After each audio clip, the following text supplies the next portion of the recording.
여러분, 우리가 짧은 인생을 살잖아요. 주님 부르면 다 갈 수밖에 없어요. 어제 오후에 비가 많이 왔습니다. 제가 결혼식 주례를 하러 갔습니다.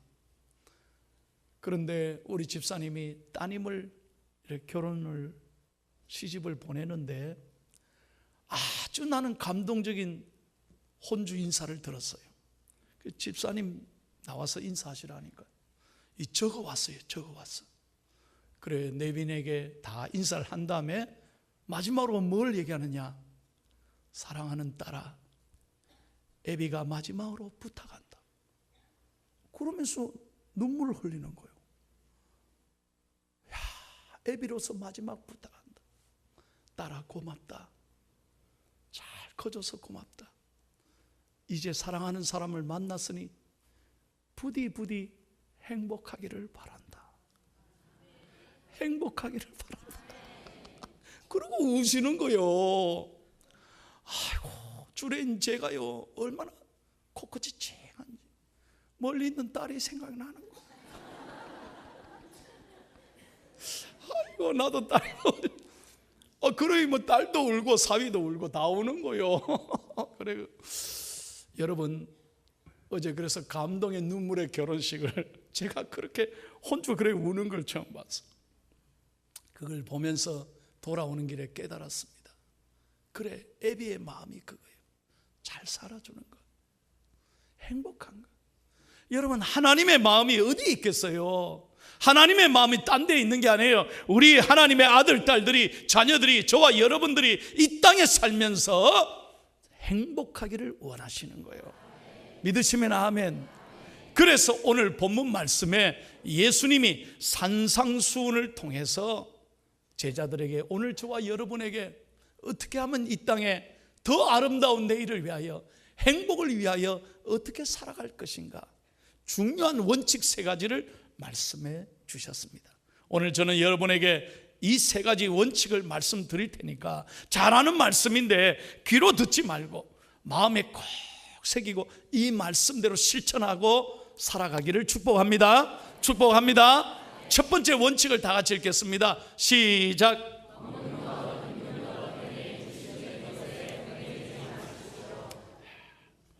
여러분, 너무 욕심 부리지 마세요. 먹는 것, 입는 것, 마시는 것, 거기에 목숨 걸잖아요. 그래서 하나님, 그런데 걱정하지 마라. 그래서 31절 한번 보세요. 31절 시작.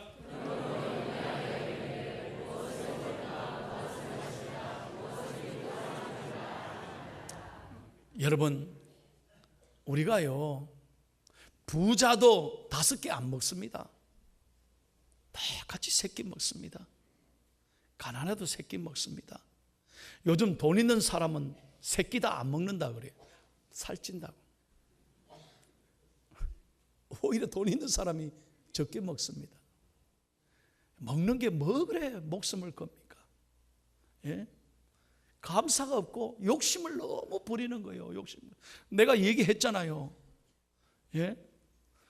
뷔페에 수십 가지를 뷔페 음식을 두고서 그릇을 두고 다니면서 하는 말, 먹을게요. 아이고, 내 그거 보면요 나 기가 막혀. 먹을 게 없다니. 우리 욕심이 너무 지나친 거 아닙니까? 그러니 감사가 없어요. 여러분, 재밌는 얘기를 하나 해드릴게요. 어떤 청년이 천사를 만났어요. 그래서 자기 소원을 얘기하는 거예요. 천사님, 제 3가지 소원을 꼭 들어주세요. 안 된다.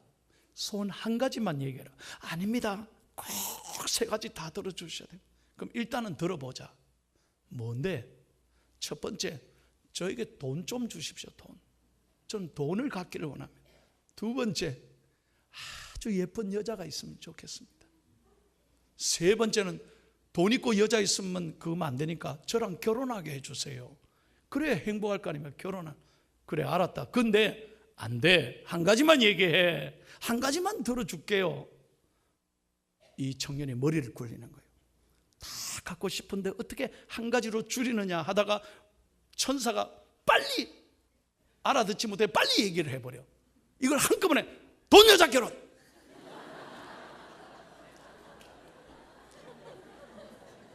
벌써 미리 웃는 사람은 굉장히 앞서가는 사람. 그래서 천사가 오케이 해서 돈 여자랑 결혼했다는 거예요. Are you understand? 아직 이해가 안 되는 분 집에 가서 다시 한번 생각해. 이게 무슨 말입니까? 욕심이 너무 많은 거예요. 그러니 만족함이 없어요. 여러분, 이 세상에 근심 없는 사람이 어디 있어요? 우리 집은 근심거리 하나도 없습니다. 어디 그런 집이 있습니까?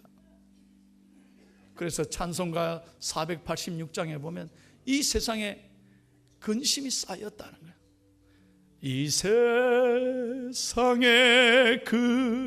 근심된 일이만 참 평안을 몰랐구나. 그렇죠? 근심된 일이만. 2절에 보면 이 세상에 곤고한 일이 많고 참 쉬는 날이 없었구나. 3절이 뭐요? 이 세상에 죄악된 일이 많고 참 죽을 일이 쌓였구나. 그래서 사람들이 너무 포기하는 거예요. 절망하는 거예요. 안 됩니다. 포기하면 안 됩니다. 어떤 경우에도 포기하면 안 돼요. 근심에 눌려 살면 안 돼요. 그래서 근심하지 말라는 거예요. 왜? 우리가 하는 근심은요, 대부분 쓸데없는 것이에요. 생산적인 게 아니에요. 여러분, 심리학자가 우리가 하는 근심에 대해서 분석을 했는데 참 재미있는 분석을 했어요. 장차 어떻게 할 것인가가 40%를 차지한다. 우리 근심에 장차 어떻게 될 건가 하는 염려로 시간 보내는 게 40%. 두 번째, 병에 걸리면 어떻게 될 건가 12%. 병에 아직 안 걸렸는데도 미리 앞질러 고민하는 거예요. 세 번째, 내 사랑하는 가족들에게 이런 일이 일어나면 어떻게 할까가 12%래. 그래서 멀쩡하게 아이 학교 보내놓고 저거 오다가 교통사고 나면 어떻게 하나 걱정해서 안절부절하는 거예요. 그리고 이미 지나간 과거의 일에 대하여 염려하는 게 30%. 그래서 토탈 92%가 쓸데없는 것 때문에 걱정한다는 거예요. 그러니 마음에 행복하지를 않아요. 기쁨이 없다는 거예요. 오늘 여러분들이 하시는 걱정거리를 잘 보십시오. 하나님이 기뻐하시는 걱정입니까? 아니잖아요. 대부분의 우리 걱정은 바로 아무 일도 일어나지 않을 일을 가지고 미리 앞질러 걱정하는 거예요. 중국의 고전 가운데 열자전이란 책이 있습니다. 거기 보면 재밌는 얘기가 나옵니다. 기나라가 있는데 기나라의 한 사람이 말이죠, 맨날 걱정을 안고 삽니다. 어떤 걱정으로? 이 하늘이 무너지면 이 하늘이 만약에 무너진다면 우리가 어디로 피해야 되나? 그리고 맨날 돌아다닌다는 거예요. 그래서 걱정하는 사람을, 기나라의 사람처럼 걱정 근심하는 사람을 기나라의 사람처럼 걱정한다. 그래서 한자로 기우라는 말이 나왔어요. 항상 알고나 얘기를 하죠. 기나라 사람이, 이 사람이 쓸데없이 하늘에 무너질 것 걱정하는 것처럼 기우한다 이거죠. 사랑하는 여러분, 하나님이 우리에게 말씀하십니다. 염려하지 마라. 염려하지 마라. 그러면 염려를 어떻게 이길 수 있습니까? 오늘 분명하게 그 해결책을 말씀합니다. 염려는 절대로 내 힘으로 못 이깁니다. 여러분, 마귀는 끊임없이 나를 무너지게 합니다. 마귀는 내 마음을 약하게 합니다. 나를 늘 절망 가운데로 몰아넣습니다. 어떻게 하면 이 근심 걱정에서 벗어날 수 있느냐? 분명하게 주님이 말씀하셨습니다. 26절을 다 같이 읽겠습니다. 시작.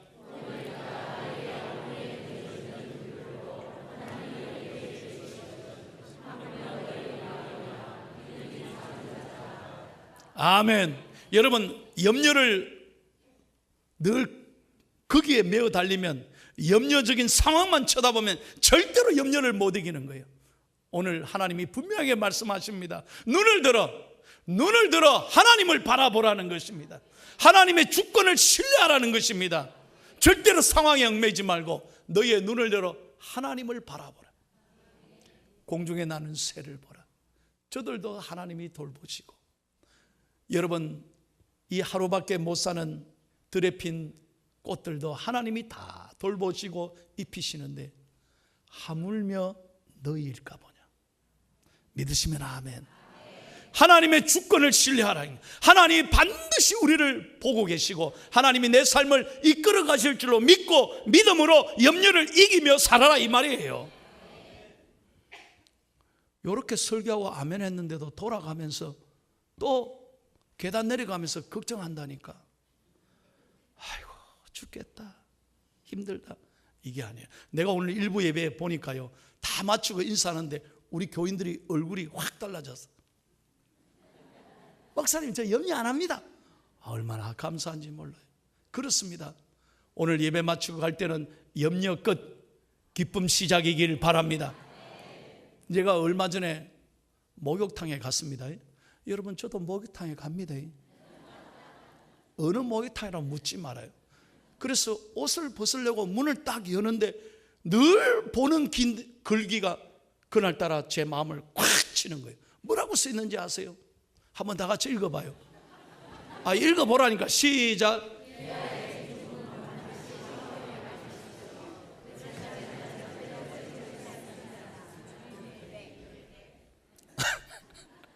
제가 이거를 딱 보는 순간에 뭐라고 하나님의 음성을 들려주냐. 손목사야, 너의 귀중품, 네가 정말 계속 좀 털어놔 봐요. 네가 정말 중요하게 생각하는 거 반드시 나에게 맡기라. 그렇지 않으면 절대로 나는 책임지지 못한다. 하나님 백. 그날따라 옷을 못 벗었습니다. 한참 생각한 거예요. 그렇다. 여러분 세상에 목욕탕 가도 다 중요한 건 맡기라고. 그렇게 살면서 왜 정말 정작 내 모든 거 하나님께 못 맡기고 사느냐 말이에요.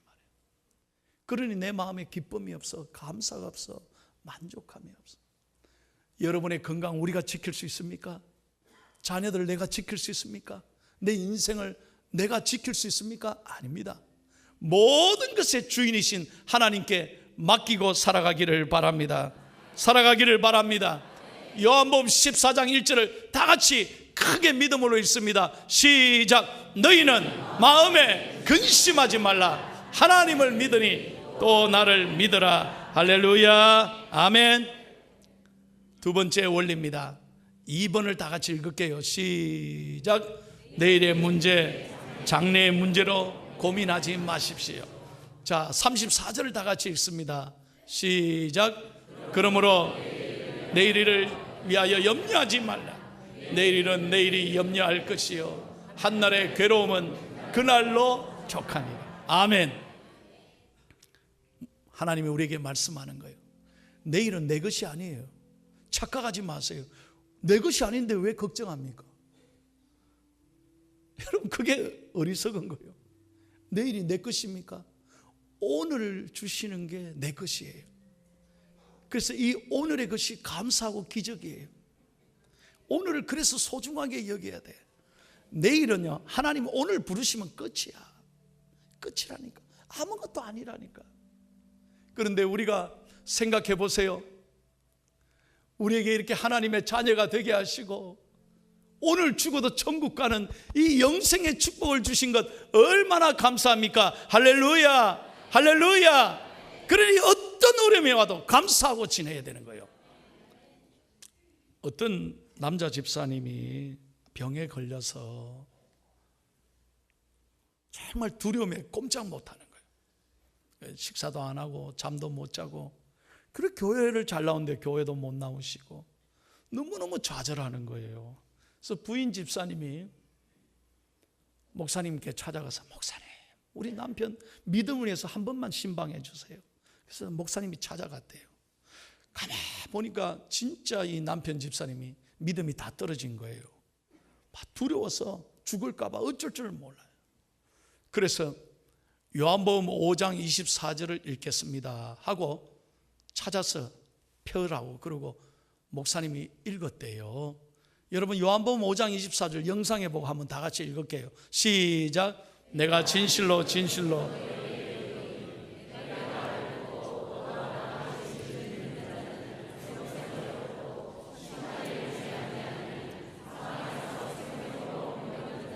아멘.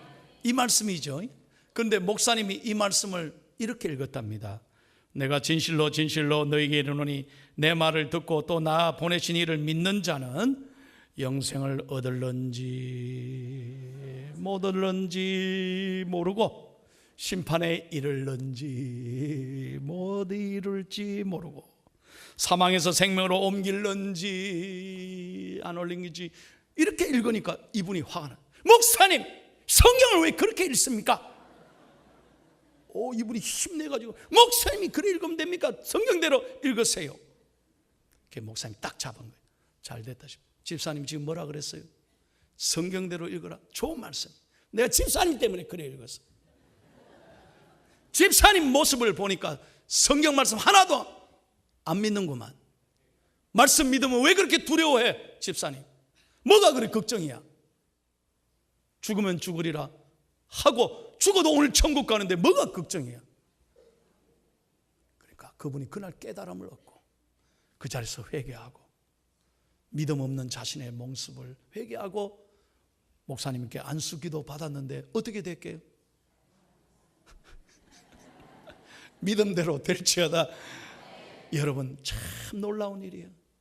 하나님이 그 시간 불같은 성령을 주셔서 그가 깨끗하게 회복이 돼서 신앙생활 잘 했다는 거예요.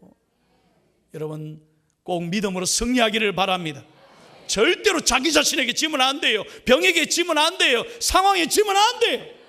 내일을 걱정하지 마시고 아름다운 내일을 꿈꾸며 감사하는 우리 중앙의 가족이 되기를 바랍니다. 마지막 세 번째, 오늘 하나님의 말씀입니다. 세 번째 원리 시작.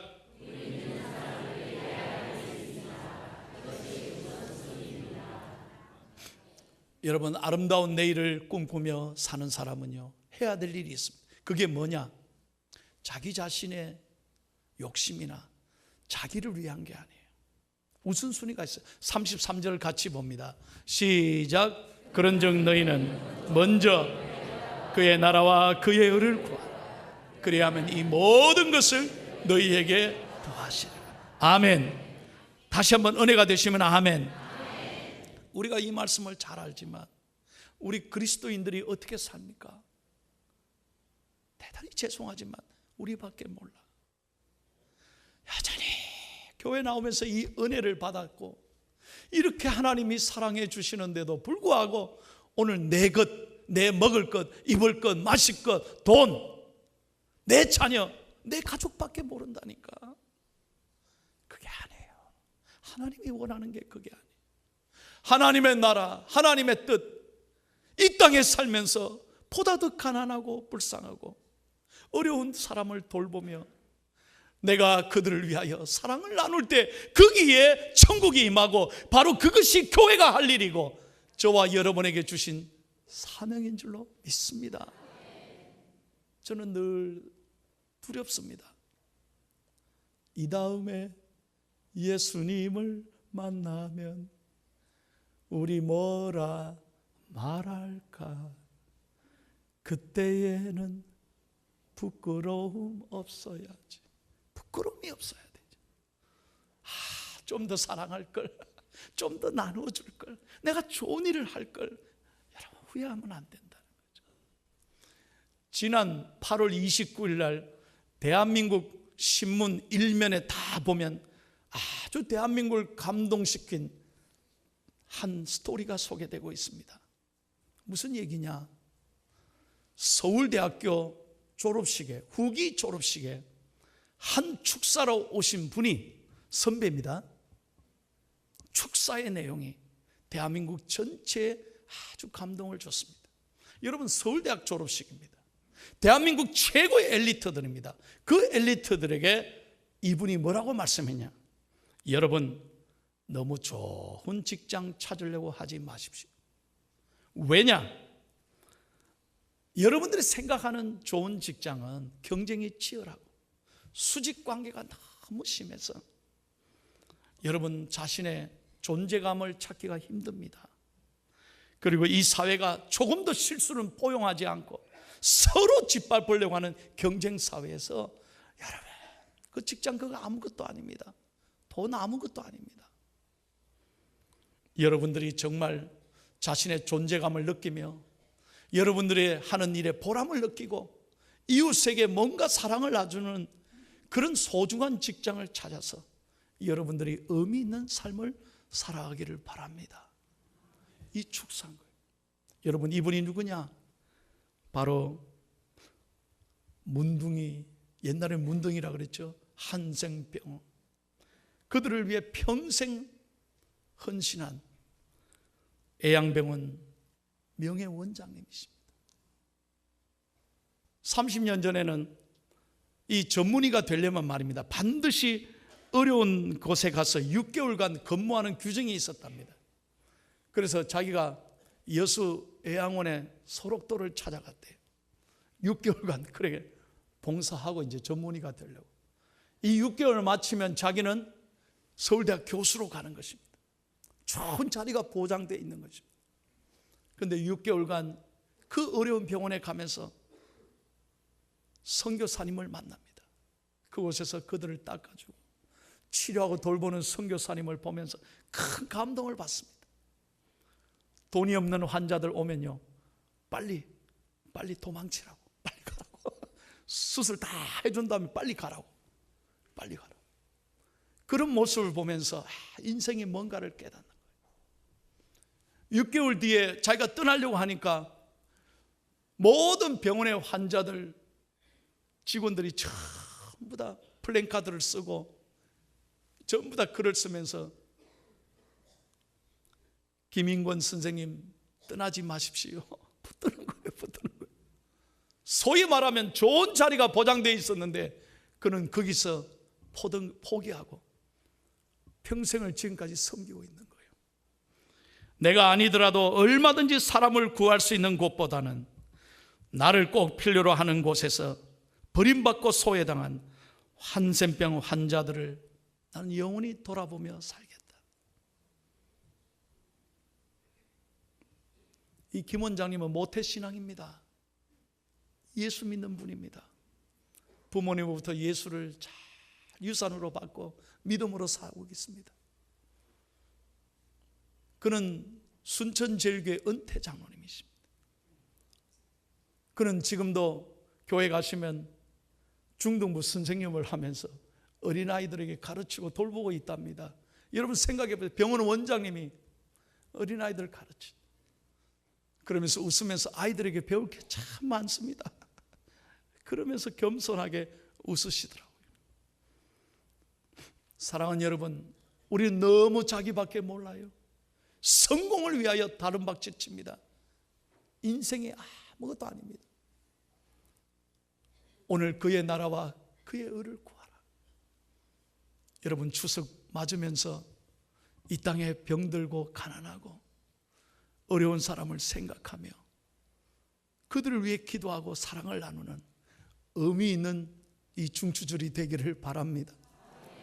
그리고 여러분의 서 있는 자리가 여러분으로 말미암아 더 좋아지고 어려운 삶이지만 여러분의 삶의 아름다운 사랑 나눔으로 여러분을 말미암아 천국이 되게 하시고 여러분으로 말미암아 그리스도가 영광 받으시는 아름다운 삶의 자리가 되기를 예수님의 이름으로 축원합니다.